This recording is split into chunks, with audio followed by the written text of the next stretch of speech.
Alright, you guys, welcome back to the channel. It is officially WrestleMania week, and we just had the last Raw before WrestleMania. So we're going to talk about it and dissect everything that happened. And I'll be honest with you, it was a little crazy at times, but I feel like, honestly, to be the Raw before WrestleMania, it was kind of mild. I might be wrong. Maybe you guys feel different. It was overall a good show, but I feel like it didn't bring a ton of drama. It kind of just added to the drama that we already had. So we kicked off the show with Gunther, and he is so mad, you guys. Jay has him so rattled, and he wanted to come out and cut a promo and prove that he is going to beat the brakes off Jay. He is not mad. He is not stressed, but honey, your face says otherwise, because you are stressing because Jay done got in your head. Jay done let you know that he is about to come to WrestleMania on a mission, and you don't have that title much longer because Mr. Uso's coming for it. Then we had Lyra and Bailey, a segment with them, so we know that they won the tag tournament on SmackDown on Friday night, which I honestly don't agree with. I feel like Lyra should be defending her championship at WrestleMania and not going for a tag title, but it is what it is. I'm sure there's some kind of greater purpose for it, so we'll see what that is. But we had Bailey going against Liv Morgan, and of course, you know Raquel's on one side, so Lyra had to pop up on the other side, and Lyra and Bailey were ultimately the winners in this night, and Bailey defeated Liv.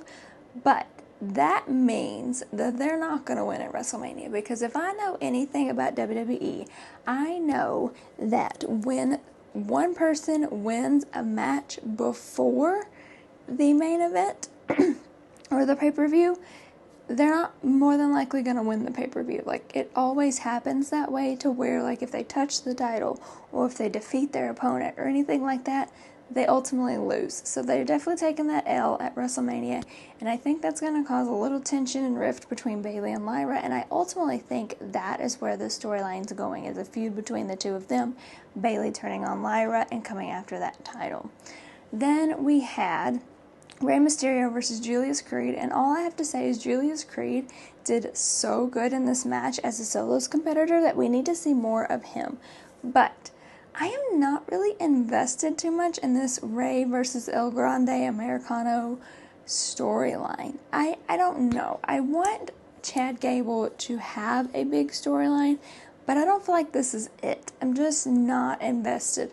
So it'll be interesting to see how this match turns out. I honestly almost forgot that it was even on the match card. So, yeah, I'm not fully invested. We'll see how it goes. Then we had AJ Styles versus Karrion Kross. We know Karrion Kross has been walking around whispering in everybody's ear, and his latest victim is AJ Styles. He's trying to get AJ to go to the dark side, and he wants him to bring out that, savage in him to defeat Logan at WrestleMania. But AJ's not having it. AJ's been brushing him off, so we got this match. And I will say, I hope we see more of Karrion and Scarlett, because I think they're fantastic, and I love watching them. And I'm interested in this feud, because I personally think Karrion is working with Paul behind the scenes.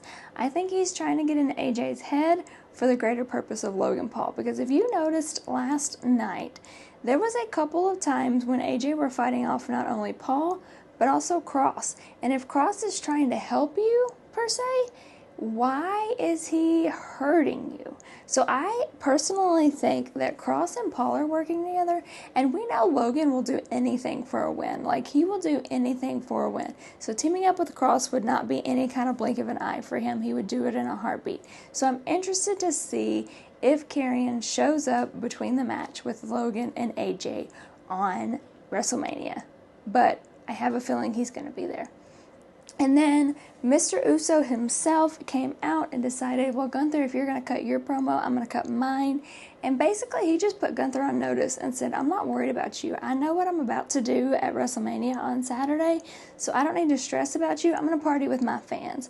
And that just shows me how locked in Jay is, because take it back a couple weeks ago, he was stressing, he was doubting, he didn't know if he could do it, and now he's not even worried. He is partying with his fans, eating with his fans, eating with Pat McAfee and Michael Cole, and he is not stressing on Gunther. So that just shows me that he's locked in and Gunther's not, and that's going to hurt Gunther come Saturday.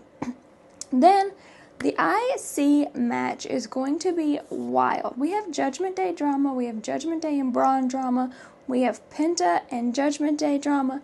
Like, it's a full circle of drama, and it is about to be so freaking wild, you guys. And I'm here for it. And honestly, out of all of the matches at WrestleMania, this is the one that I am not sure who will actually win. I think you can make a case for literally every single one of them. What I do think is going to happen in this IC match is I think that Finn and the Judgment Day are going to officially part ways. We've seen the rift between them. They've been back and forth. I think this match is going to be the breaking point of that. But I really don't know who's going to win. But I know the drama is real because we have Braun spearing everybody. Oh my God, poor Carlito. Did you guys see that spear last week? And then did you see the double spear last night? Like, that poor man just needs to stay backstage with Jackie and do interviews because he is taking a brutal hit every single week of this feud. And then, of course, Penta has shined since he's came into the WWE, and I know he's going to shine in this match. And you can't sleep on Finn Balor. And I've said since day one that Finn Balor is a strong singles competitor, and he needs to go back to that. So I'm hoping that whatever happens in this match, come this weekend, we get singles competitor Finn again, because I feel like we need that, like, Demon Prince Finn to come back.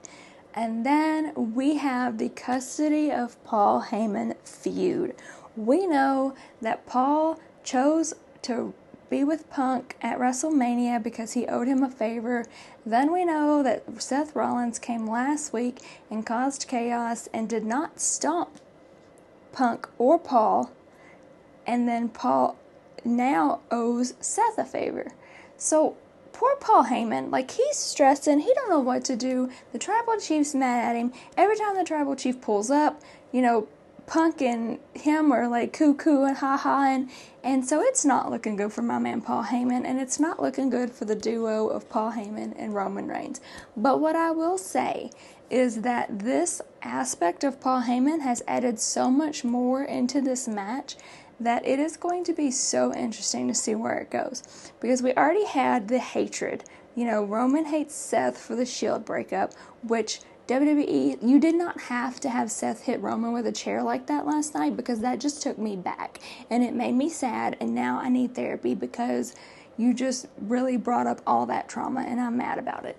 But you have Rollins and Punk, they absolutely hate each other, and now Roman hates Punk, and so it's a mess. It is an absolute mess. But adding Paul Heyman in the middle of that just makes it that much more interesting, and I feel like this match is going to have a lot of surprises, a lot of twists and turns, and I honestly am not sure who Paul Heyman's going to be walking out with, because it's still up in the air to me. But at the end of last night, Rollins was standing tall. He is showing that he is dominant in this match, because I feel like for so long and so many weeks we were focused on Roman and Punk that Rollins kind of got forgot about, and he's making sure that these guys know where he's at and that he is going to compete just as hard as they are. So I am very intrigued by this entire matchup, but I will say I need to take a moment of silence because I do believe that this is the end of my Wiseman and my OTC. But now that we've done that, let's just talk about how excited we are for WrestleMania, because I'll be honest with you, like, this WrestleMania build up, I feel like has been slower. I feel like I've not been as excited. So like right now, like, I'm super excited it's WrestleMania weekend as a wrestling fan, but like I feel like my excitement would be like a 7. But I know that WrestleMania always shows up and shows out. Last year, I was questioning a few things, and the show was phenomenal.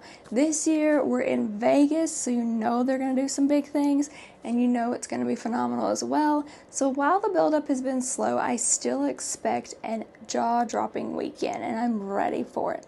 But I would like to know, what were your thoughts on Raw, and what were some things that you noticed that you're curious to see how it plays out at WrestleMania?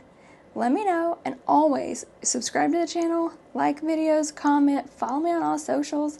We're here to talk all things WrestleMania, and we'll be here every single day this week, you guys.